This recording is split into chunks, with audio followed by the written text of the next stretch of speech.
The divorce papers hit my desk at exactly 2:47 p.m. on a Tuesday, right in the middle of our quarterly budget meeting.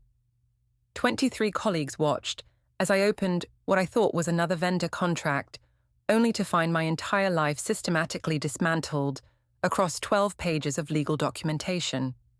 But let me back up, because this story doesn't start with Jonas serving me papers in the most humiliating way possible. It starts 6 months earlier, when I made one simple demand that he refused to meet. My name is Aurelia Fenwick, and I used to think I was the victim in this story. It was a Thursday evening in March when I first brought up the issue that would eventually destroy everything. Jonas was grading papers at our kitchen table, red pen, moving methodically across student essays about the Civil War. Our daughter Eva was upstairs doing homework, and the house felt suffocatingly quiet. "We need to talk," I said, setting down my wine glass harder than necessary. Jonas looked up, his brown eyes tired behind wire-rimmed glasses. At 36, he still looked like the high school history teacher he'd been for 12 years. Rumpled button-down, sleeves rolled up, that patient expression he wore when dealing with difficult students or difficult wives. "What's on your mind?" he asked, not setting down his pen. "This."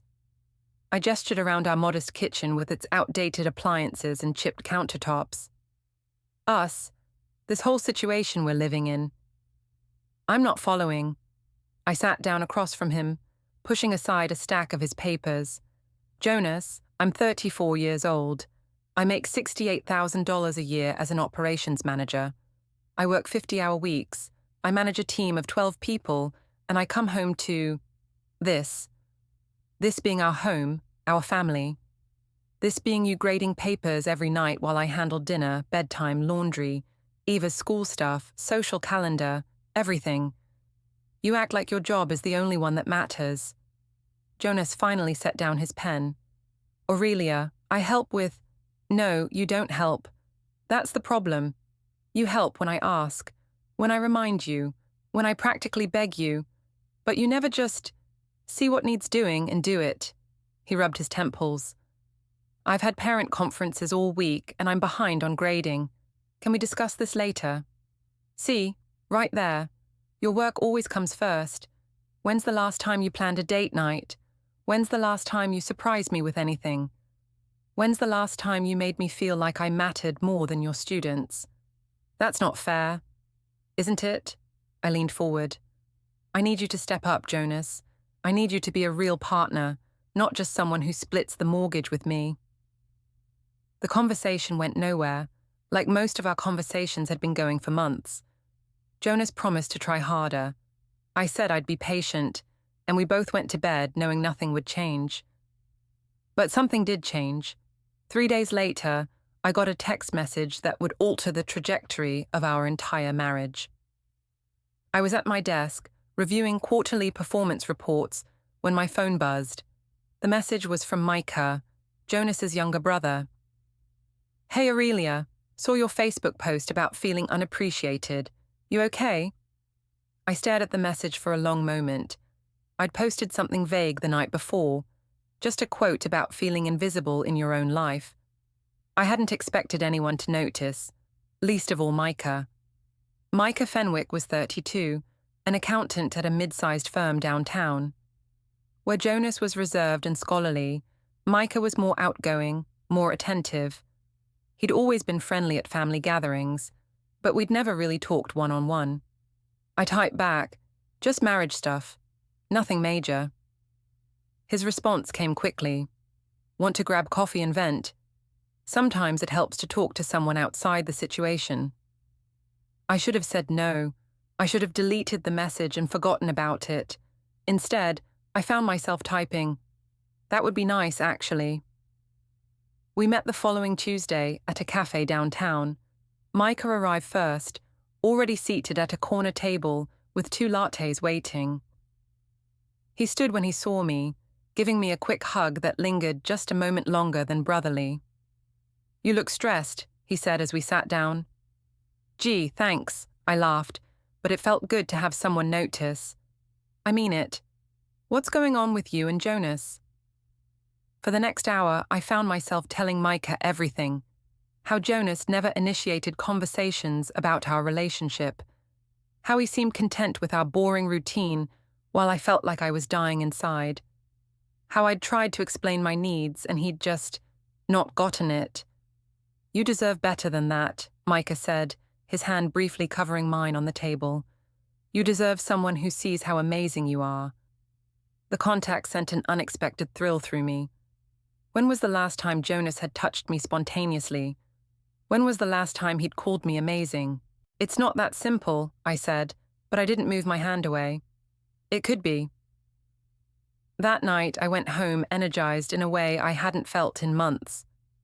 Jonas was in his study, working on lesson plans. Eva was already asleep. I stood in the doorway watching my husband, waiting for him to look up and ask about my day. He didn't. "I'm going to bed," I announced. He murmured, not looking away from his computer screen. I lay in our bed, staring at the ceiling, thinking about Micah's attention, his compliments, the way he'd really listened to me.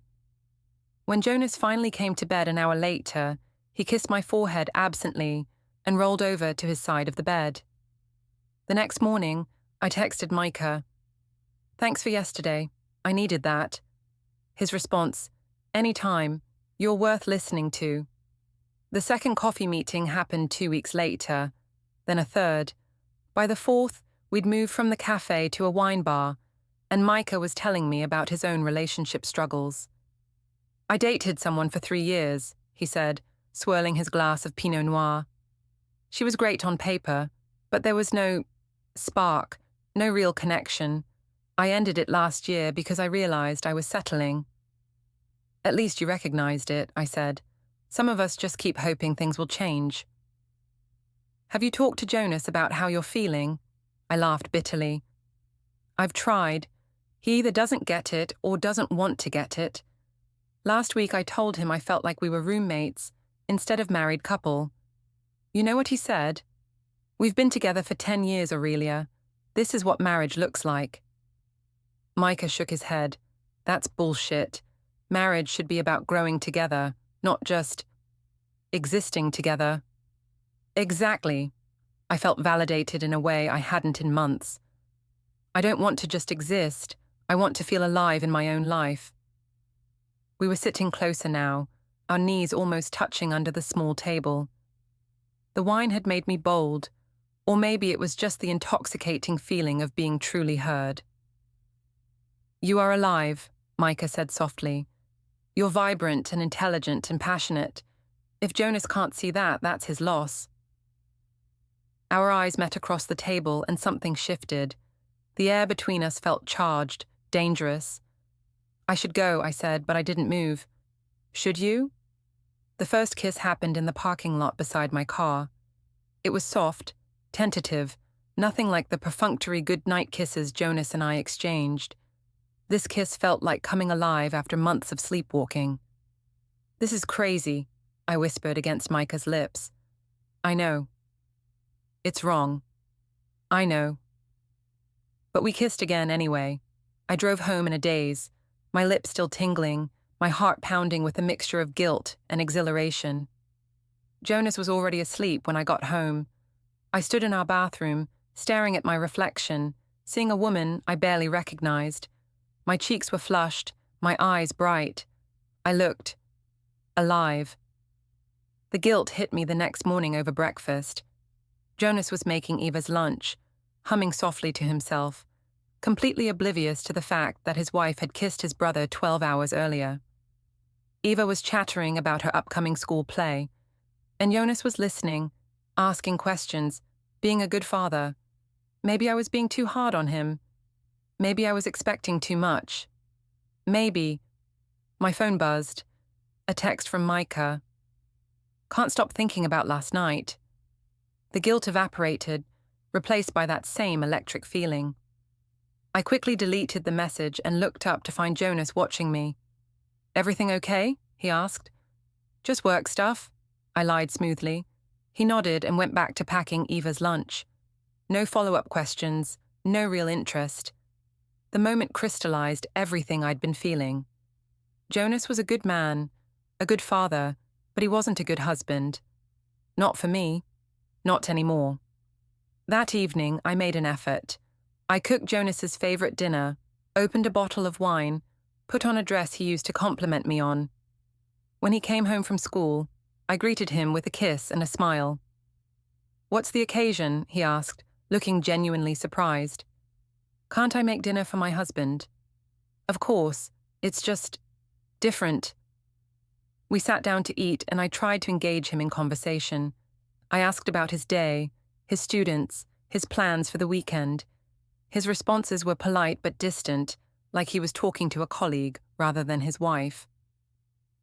"I was thinking," I said over dessert, "maybe we could get away for a weekend. Just the two of us. Your mum could watch Eva." Jonas considered this. "When were you thinking?" "Next month. We could go to that bed and breakfast in Asheville you mentioned. I have the state testing prep sessions next month, maybe in the summer." "Jonas, it's March. Summer is 4 months away." "I know, but the timing is never right with you," I snapped, my carefully constructed evening crumbling. "There's always something more important than us." He set down his fork. "That's not fair, Aurelia. You know how important this testing is for my students. And what about what's important for your wife?" We stared at each other across the table, the familiar pattern of our arguments playing out again. He would get defensive, I would get angry, and nothing would change. "I'm trying," Jonas said quietly. "Are you? Because it doesn't feel like it." He didn't respond, just started clearing the dishes. The conversation was over, just like always. That night, after Jonas fell asleep, I found myself texting Micah. "Are you awake?" His response came immediately. "Always for you." "Can we talk tomorrow?" "My place. I'll cook." I stared at the message for a long time before responding. Yes. Micah's apartment was everything our house wasn't. Modern, stylish, intentionally decorated. He'd clearly put thought into every detail, from the wine he'd chosen to the playlist, softly filling the background. "This is beautiful," I said, looking around his living room. "I wanted it to be perfect for you." The words sent a shiver through me. When was the last time Jonas had wanted anything to be perfect for me? Dinner was incredible. Pasta with homemade sauce, fresh bread, a salad with ingredients I couldn't even pronounce. Micah had clearly spent hours preparing everything. "You didn't have to go to all this trouble," I said. "Yes, I did." He refilled my wine glass. "You deserve to be treated like you matter." We talked for hours, about everything and nothing. Micah asked about my work, my dreams, my thoughts on books and movies and places I wanted to travel. He listened to my answers, like they were the most interesting things he'd ever heard. "I used to want to be a writer," I confessed, the wine making me more open than usual. "What kind of writing?" "Novels, romance maybe. I know it sounds silly." "It doesn't sound silly at all. What stopped you?" I thought about it. Life, I guess. Marriage, Eva, work. There was never time. There's still time now. Jonas thinks it's impractical. He says I should focus on advancing in my current career. Micah's jaw tightened. "Of course he does. What's that supposed to mean?"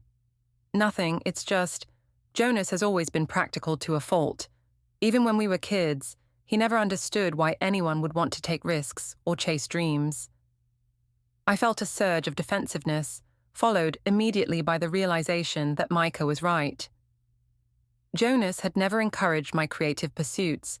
He'd never encouraged much of anything that didn't fit into his neat, predictable worldview. "I should probably go," I said, but the words lacked conviction. "Should you?" It was the same question he'd asked in the parking lot, and this time I knew my answer. No. The second kiss was different from the first. Where that one had been tentative, this was hungry, desperate.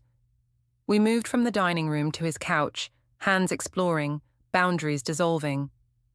"We can't," I whispered, even as I pulled him closer. "We can," he murmured against my neck. "We can do whatever we want." And for the first time in years, I felt like I could. I felt powerful, desired, alive. Jonas had made me feel invisible, but Micah made me feel like the center of the universe. What happened next was inevitable. We crossed every line, broke every vow, and I didn't feel guilty about it until much later. I got home at midnight to find Jonas asleep on the couch, a book fallen open on his chest. I stood there looking at him, this man I'd promised to love and honor, and felt nothing. No guilt, no regret, just a strange sense of detachment. I woke him gently. "Come to bed." He stirred, blinking up at me. "Where were you?" "Work dinner ran late. You know how these client things go." He nodded sleepily and followed me upstairs. As we got ready for bed, he asked no follow-up questions, showed no real interest in my evening. Even if I'd wanted to confess, he wasn't curious enough to hear it. The next morning brought the first real test of my new double life. Jonas made coffee and asked about my day, the same routine we'd followed for years. But now I had secrets, and keeping them felt thrilling rather than burdensome. "I might be working late more often," I said casually. "We're taking on some new clients." "Okay," Jonas said, not looking up from his newspaper. "Just let me know if you need me to pick up Eva." It was that easy. Jonas trusted me completely, and why wouldn't he? I'd never given him reason not to. Over the next few weeks, I began spending 2 or 3 evenings a week at Micah's apartment. I told Jonas they were work obligations, client dinners, team-building events, training sessions. He never questioned any of it. Meanwhile, my relationship with Micah deepened. He was everything Jonas wasn't. Attentive, romantic, spontaneous. He brought me flowers for no reason, remembered details from our conversations, made me feel like the most important person in his world. "I'm falling in love with you," he told me one evening, as we lay in his bed. The words should have terrified me. Instead, they filled me with a warm glow I hadn't felt in years. "I love you too," I whispered back, and meant it. The guilt, when it came, was manageable. I told myself that Jonas had driven me to this with his neglect. I told myself that I deserved happiness.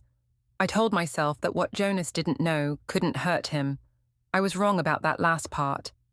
The first sign that my carefully constructed double life was beginning to unravel came on a Saturday morning in June. Jonas and I were at Eva's soccer game, sitting on the aluminum bleachers with the other parents, when my phone buzzed with a text. "Missing you already," from Micah. I'd been with him the night before, supposedly at a work conference that required an overnight stay. Jonas had kissed me goodbye Friday morning and wished me luck with my presentation. I quickly deleted the message, but not before Jonas caught a glimpse of my screen. "Who is that?" he asked. "Marina," I lied, naming my best friend. "She's having drama with her boyfriend again." Jonas nodded and turned back to the game, but I caught him glancing at my phone twice more during the match. That evening, while I was in the shower, Jonas did something he'd never done before. He went through my phone. I found out because he left it slightly out of place on my nightstand. Jonas was methodical about everything. He would never have left it at an angle like that. My heart pounded as I checked my recent messages, trying to remember what might have been visible. Most of my conversations with Micah were conducted through a messaging app that deleted texts after 24 hours, but there were a few regular text exchanges that could have looked suspicious if Jonas had been paying attention. "Everything okay?" I asked when Jonas came out of the bathroom. "Fine," he said, but his tone was different, cooler. "You seem tense." "Just tired." But over the next few days, I noticed changes in Jonas's behavior. He started asking more questions about my work schedule. He began coming home earlier from school. He paid closer attention to my phone calls and messages. "He's getting suspicious," I told Micah during one of our lunch meetings. "Maybe that's not a bad thing," Micah said. "Maybe it's time to be honest about what we want." "What do you mean?" "I mean, maybe it's time for you to leave him." The words hung between us like a challenge. In all our months together, we'd never talked explicitly about the future, about what our relationship meant beyond the immediate gratification. It's not that simple, I said. There's Eva to think about, and the house, and… There are always complications, Micah interrupted, but you can't live a lie forever. I'm not living a lie. I'm just figuring things out. But even as I said it, I knew he was right. The situation was unsustainable. Something had to give. That something turned out to be my friendship with Marina. Marina Holmes had been my best friend since college. She was divorced herself and had been encouraging my affair from the beginning. You deserve to be happy, she'd told me repeatedly. If Jonas can't appreciate what he has, that's his problem. Marina loved drama, loved being the confidant in other people's messy lives. She'd been the one I called after my first kiss with Micah, the one who'd helped me craft alibis for my evenings away. But Marina also loved to gossip, and she'd apparently been sharing details of my situation with other friends. I found out at Eva's school carnival, a community event where all the families gathered for games and fundraising. I was working the ring toss booth when I overheard two other mothers talking. I heard Aurelia Fenwick is having an affair with her brother-in-law, one was saying. No way, with Jonas's brother. That's what Marina told Beth, and Beth told me. Apparently it's been going on for months. My blood turned to ice.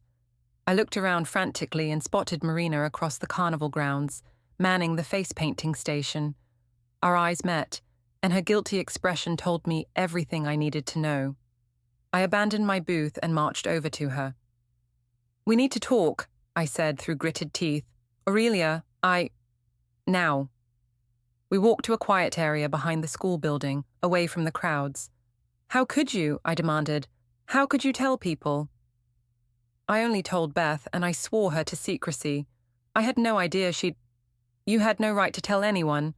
This is my life, my marriage, my family. You're right, I'm sorry, I just thought… You thought what? That my personal business was entertainment for the mum gossip network? Marina's face flushed. That's not fair. I've been nothing but supportive of you through all of this. Supportive? You've been encouraging me to blow up my life. I've been encouraging you to be honest about what you want. What I want is for my best friend not to spread my secrets all over town. The argument escalated from there, with Marina defending her actions, and me realizing that she'd never really been on my side. She'd been on the side of drama, of excitement, of having a front row seat to someone else's disaster. Maybe, Marina said finally, if you weren't so ashamed of what you're doing, you wouldn't be so paranoid about people finding out. Maybe, I shot back, if you were actually my friend, you'd respect my privacy. We parted angrily, and I knew our friendship was over, but the damage was done. The rumors were out there, spreading through our small community like wildfire. When I got home that evening, Jonas was waiting for me in the kitchen. Eva was at a sleepover, so we were alone in the house. We need to talk, he said, and his tone made my stomach drop. About what? About the rumors going around about you and Micah. The moment I'd been dreading for months had finally arrived, and I wasn't prepared for it. Jonas sat at our kitchen table, his hands folded, his expression unreadable. He looked like he was conducting a parent conference with a difficult student. I don't know what you've heard, I began, but… I've heard that you've been having an affair with my brother for the past 4 months, Jonas said calmly. I've heard that half the parents at Eva's school know about it. I've heard that you've been lying to me about work events that don't exist. My heart was pounding so hard I was sure he could hear it. Jonas, Is it true? The question hung in the air between us. I could have denied it. I could have blamed Marina for spreading lies, blamed gossip and jealousy and small-town rumors. But looking at Jonas's face, I knew he already had the answer. Yes, I said quietly. He nodded slowly, like I'd just confirmed something he'd suspected for a long time. How long? 4 months. Since March. Since April. Since right after you told me I wasn't meeting your needs as a husband. The way he said it made it sound calculated, like I'd planned the whole thing as revenge. Maybe I had. It wasn't like that, I said. What was it like? I struggled to find words that would make him understand. I felt invisible, Jonas. In my own marriage, in my own life. You never saw me, never really listened to me. I tried to tell you what I needed, and you just didn't get it. So you decided to sleep with my brother. I didn't decide anything. It just happened. Jonas laughed, but there was no humor in it. It just happened, for 4 months, multiple times a week. That's a lot of just happening. You don't understand. Then explain it to me. His voice was still calm, but I could see the anger building behind his eyes. Explain to me how my wife of 10 years, the mother of my daughter, decided that the best solution to our marriage problems was to have an affair with my brother. Because you wouldn't listen. The words exploded out of me. I tried to talk to you, tried to tell you what I needed, and you just kept grading papers and planning lessons and acting like everything was fine. So this is my fault. It's both our faults. We both let our marriage die. I let our marriage die. Jonas stood up, his calm facade finally cracking. I worked 60-hour weeks to support this family. I coached Eva's soccer team. I fixed the roof when it leaked and painted the bedroom when you wanted it changed, and took on extra tutoring to pay for your car repairs. But I let our marriage die because I didn't plan enough date nights. It wasn't about date nights, Jonas. It was about feeling connected, feeling valued. And Micah made you feel valued. Yes, he did. By sleeping with his brother's wife. By paying attention to me. By listening when I talked. By making me feel like I mattered. You did matter. You are my wife. I was your roommate who happened to share your bed. We stood there glaring at each other, years of unspoken resentment finally spilling out into the open. I want you to leave, Jonas said finally. What? I want you to pack a bag and leave. Tonight. Jonas, we can work this out. We can go to counseling. Can we? Can we work out the fact that you've been lying to me for months? Can we work out the fact that you chose to betray me with my own brother instead of trying to fix our problems? Can we work out the fact that our daughter's friend's parents are gossiping about her mother's affair? The mention of Eva hit me like a physical blow. In all my justifications and rationalizations, I'd somehow managed to minimize the impact on our daughter. Eva doesn't have to know, I said weakly. Eva already knows something is wrong. She's been asking me why Mommy is sad all the time, why we don't talk to each other anymore. What am I supposed to tell her now? I had no answer for that. Pack a bag, Jonas repeated. You can stay with Micah, since you prefer his company to mine. And then what?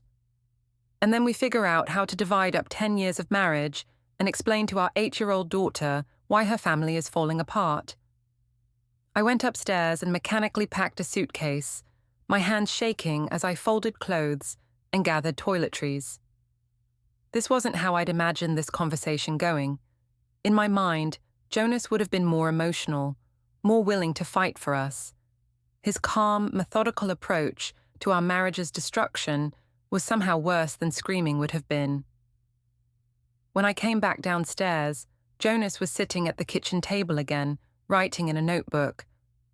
What are you doing? I asked. Making a list of everything we need to discuss.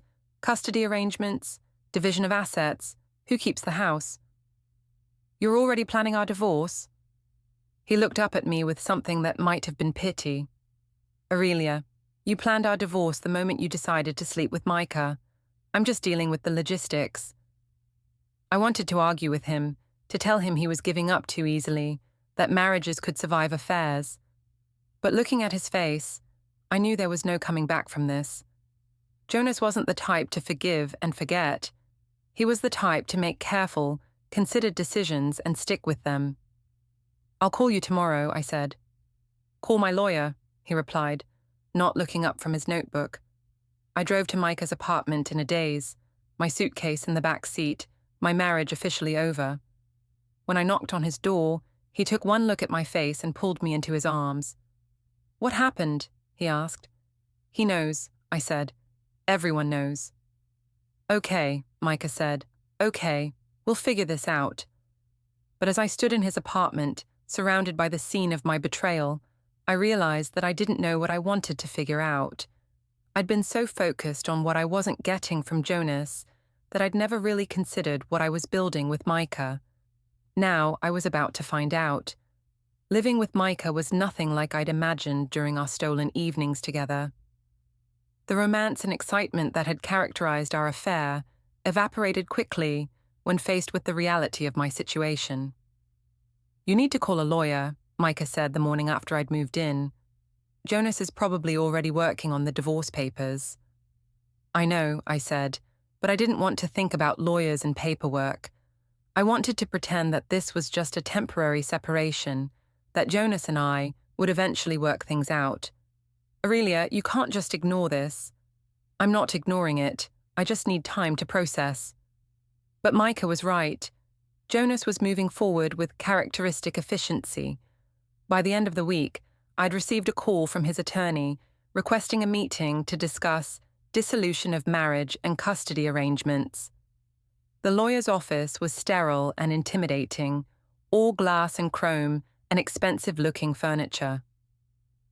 Jonas was already there when I arrived, sitting across from a woman in a sharp grey suit who introduced herself as Sarah Mitchell. "Let's start with the basics," Sarah said, opening a thick folder. "Mr. Fenwick is seeking primary custody of the minor child, with supervised visitation for Mrs. Fenwick, pending the outcome of a psychological evaluation." "Supervised visitation?" I stared at Jonas. "You want to take Eva away from me?" "I want to protect Eva," Jonas replied calmly. "Your recent behavior suggests questionable judgment regarding our daughter's well-being." "My behavior? I had an affair, Jonas. I didn't abuse our child." "You exposed our family to public humiliation and scandal. You lied repeatedly and engaged in reckless behavior that has already affected Eva's social environment at school." Sarah slid a document across the table. "We have statements from several parents at Eva's school regarding conversations their children had about the situation. Eva has been subjected to questions and comments from her peers." I felt sick reading the statements. Kids asking Eva why her mommy was kissing Uncle Micah. Eva coming home confused and upset, asking Jonas what affair meant. "This is temporary," Sarah continued. "Once you've completed a psychological evaluation and parenting classes, we can revisit the custody arrangement." "Parenting classes? You want me to take parenting classes?" "Standard procedure in cases involving infidelity and family disruption," Sarah said matter-of-factly. The meeting continued with discussions of asset division, spousal support, and debt allocation. Jonas had done his homework. He had documentation of every shared account, every major purchase, every financial decision we'd made together. He'd organized 10 years of marriage into neat categories and subcategories. "The house will need to be sold," Sarah explained. "Mr. Fenwick cannot afford to buy out Mrs. Fenwick's equity on a teacher's salary." "You're going to sell our house?" I looked at Jonas. "Eva's home." "Eva will be fine," Jonas said. "Children are resilient." His coldness was devastating. This was not the man I'd married, the man who'd cried during our wedding vows and stayed up all night when Eva had pneumonia as a toddler. This was a stranger who happened to look like my husband. When I got back to Micah's apartment, I was emotionally drained and financially terrified. The reality of divorce was setting in. The lawyer's fees, the need to find my own place, the possibility of limited access to my daughter. "How did it go?" Micah asked. "Terrible. He wants primary custody of Eva." "He's just trying to scare you. No judge is going to take a child away from her mother because of an affair." But as the weeks passed, I began to realize that Jonas wasn't just trying to scare me. He was building a case. Sarah Mitchell called regularly with updates on Jonas's preparations. He was documenting every missed school event I'd attended while supposedly working late. He was collecting evidence of my lies. Fake work conferences, non-existent client dinners, fabricated training sessions. "Where did he get all this information?" I asked Sarah during one particularly devastating phone call. Mr. Fenwick has been very thorough. He's contacted your employer to verify your claimed work obligations. He's gathered phone records, credit card statements, and witness testimony. Witness testimony. Several people are willing to testify about your public behavior with Mr. Micah Fenwick, including inappropriate displays of affection at family gatherings and work events. I remembered the office Christmas party where Micah and I had flirted openly, thinking we were being discreet. I remembered the family barbecue where we'd exchanged meaningful looks across the yard. At the time, it had felt exciting and romantic. Now it felt humiliating. The worst part was Micah's reaction to the mounting legal pressure. As the reality of the situation became clear, he began pulling away. "Maybe I should talk to Jonas," he said one evening. "Explain that this wasn't planned, that we never meant for it to go this far." "What do you mean we never meant for it to go this far?" "I mean, maybe if I apologize, if I explain that I was just trying to be supportive." "Supportive? Micah, we've been sleeping together for months. You told me you loved me." "I do love you, but I never meant for it to destroy your family." "It's a little late for that, don't you think?" The conversation revealed the fundamental difference in how we'd been viewing our relationship. For me, the affair had been an escape from an unsatisfying marriage, a way to feel valued and desired. For Micah, it had been an adventure, a temporary excitement that he'd never expected to have real consequences. "I think," he said carefully, "maybe you should consider reconciling with Jonas, for Eva's sake." "Are you serious?" "I'm just saying that if you apologized, if you really committed to making your marriage work. Now you want me to go back to Jonas? After everything we've been through? I want what's best for everyone involved." What was best for everyone involved, apparently, was for Micah to distance himself from the mess he'd helped create. Within days, he was suggesting that maybe I should find my own place, give him some space to think about what he really wanted. I was losing everything: my marriage, my home, my daughter, and now the relationship I'd sacrificed everything for. But Jonas wasn't finished yet. The divorce papers arrived at my workplace on a Tuesday afternoon, delivered by a professional process server who announced my name loudly enough for half the office to hear. But that wasn't the worst part. The worst part was that Jonas had timed the delivery perfectly, right in the middle of our quarterly budget meeting, with 23 colleagues present. "Aurelia Fenwick," the process server called out, standing in the doorway of our conference room. "Yes," I replied, confused. "You've been served." He handed me a thick manila envelope and walked away, leaving me standing at the head of the conference table with every eye in the room focused on me. "Should we take a break?" asked David, my supervisor. "No, it's fine," I said, my cheeks burning with embarrassment. "Let's continue."